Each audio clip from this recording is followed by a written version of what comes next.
Friends, स्वागत है आपका मेरे यूट्यूब चैनल में।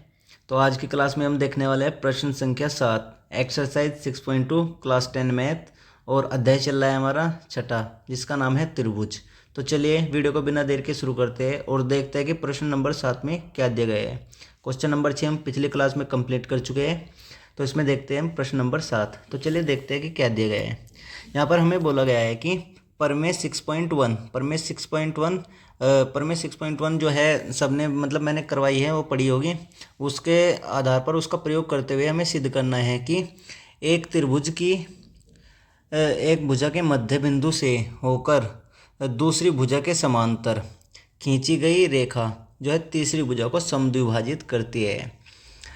तो चलिए देखते हैं क्या बोला गया है। इसका प्रूफ को देखते हैं। यहाँ पर बोला गया है कि कोई एक त्रिभुज है हमारे पास। तो सबसे पहले हम एक त्रिभुज बना लेते हैं। देखिए हमारे पास मानो कोई त्रिभुज है,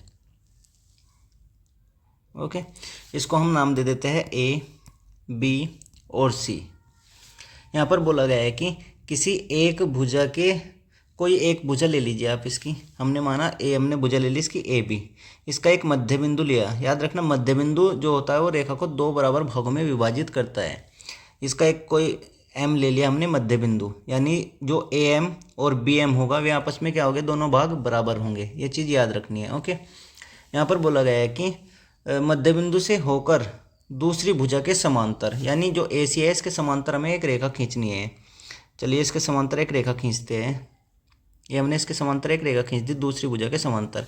तो उसमें बोला है कि ये जो है तीसरी भुजा को समद्विभाजित करती है, यानी ये जो तीसरी भुजा है माना एन पर वो करती है प्रतिच्छेदित, ओके। तो उसमें हमें दिखाना है कि जो बी एन है वो बराबर है किसके, एन सी के। यानी ये दोनों जो रेखा है एम एन या बी सी को समद्विभाजित यानी दो बराबर भागों में बांटती है। तो यानी हमें क्या दिखाना है, ये बराबर इसके दिखाना है। तो चलिए देखते हैं। सबसे पहले हम जो जो हमें दिया गया है वो लिख लेते हैं, ओके। तो यहाँ पर देखते हैं, यहाँ पर हमें दिया गया है। बताइए क्या दिया गया है। यहाँ पर हमें दिया गया है कि जो m है, यहाँ पर लिख लेंगे m ए बी का मिड पॉइंट है। मिड पॉइंट मीन्स मध्य बिंदु है, ओके। अगर ये मध्य बिंदु है तो हमें पता है कि जो बी एम है वो बराबर किसके होगी, एम ए के बराबर होगी।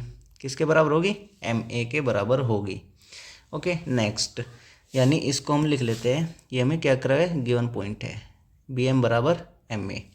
नेक्स्ट, अब देखिए हमें क्या करना है। अब हमें लिखते हैं जो हमें सिद्ध करना है। बताइए हमें सिद्ध क्या करना है। यहाँ पर लिखते हैं सिद्ध करना है।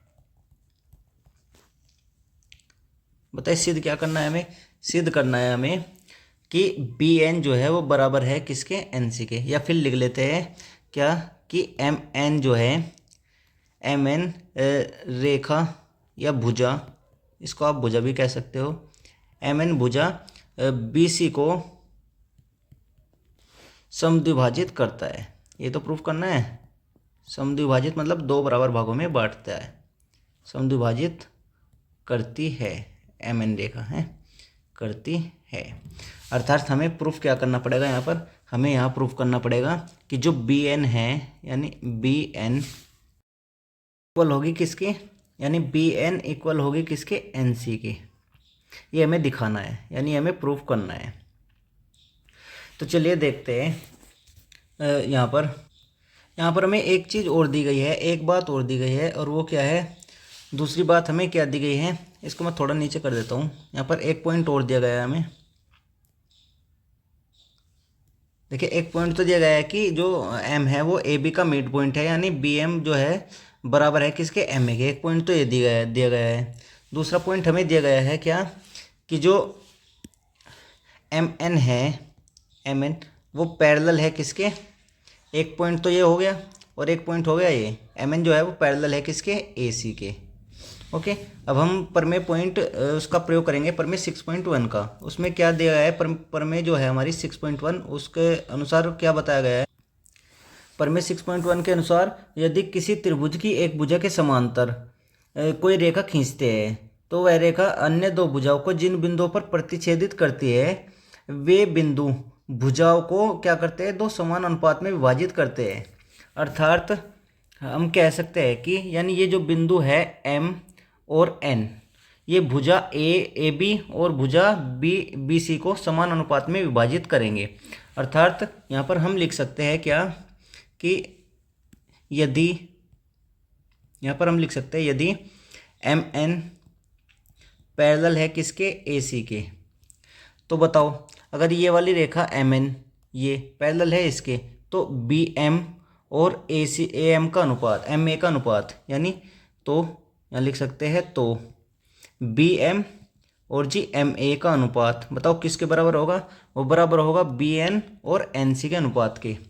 किसके बराबर होगा, बी एन और एन सी के अनुपात के। ये हमारी प्रमेय क्या है, जब क्वेश्चन में दिया गया है तो हम लिख देंगे प्रमेय 6.1 के अनुसार। ओके नेक्स्ट, अब देखिए, अब अगर मैं बात करूँ यहाँ पर हमें एक चीज़ और दी गई है। अब हमें जो बी एम ए है, अब जो मैं बी एम बराबर, जो बी एम और एम ए है वे बराबर है, यानी ये हमें दिया गया है। यहाँ पर बोला गया है ना कि एम ए बी का मिड पॉइंट है, तो जो बी एम है वो बराबर होगा एम ए के। तो यहाँ पर लिख सकते हैं क्या, चूँकि यानी बी एन, देखिए बी एम बराबर होगा किसके, एम ए के। ये कैसे आया बताओ, ये हमें दिया गया है, क्या है, दिया गया है। ये वाली चीज़ हमें क्या करेंगे, ये हमें दिया गया है, गिवन पॉइंट है ये चीज़। तो हम क्या करेंगे, देखिए हम बी एम के स्थान पर जहाँ भी बी एम दिखाई देगा वहाँ पर एम ए लिख देंगे, या फिर एम ए के स्थान पर बी एम लिख देंगे, आपकी मर्जी है, कुछ भी कर लीजिए। तो चलिए देखते हैं।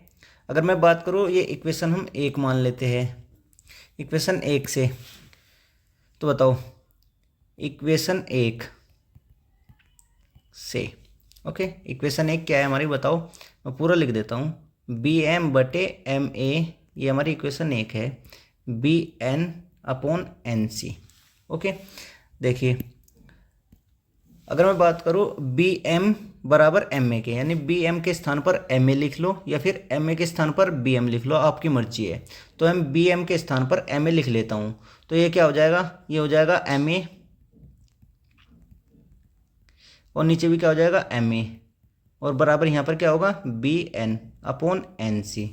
ओके अब क्या होगा, देखिए जो एम ए है, एम ए से एम ए कट जाएगा 1 बार, यहाँ क्या आ जाएगा 1, यानी ये क्या हो जाएगा 1, और ये हो जाएगा B N upon N C. Okay next, अब ये एन सी क्या है, भाग में है, इसको इस साइड में लाएंगे तो कहीं में आएगा गुणा में, यानी हम इसको लिख सकते हैं ये 1 की गुणा एन सी में करेंगे, और इधर बच जाएगा हमारा बी एन।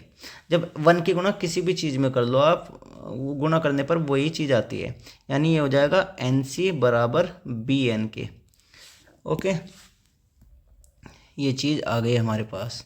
अगर आप देख रहे हो तो हमें प्रूफ क्या करना था, हमें प्रूफ करना था बी एन जो है वो एन सी के बराबर है, और यहाँ पर भी हमारा क्या आ गया, जो बी एन है वो बराबर है किसके, एन सी के, यानी हमारा यही चीज़ हमें प्रूफ करनी थी, और ये हमारा आ गया सोल्व करके।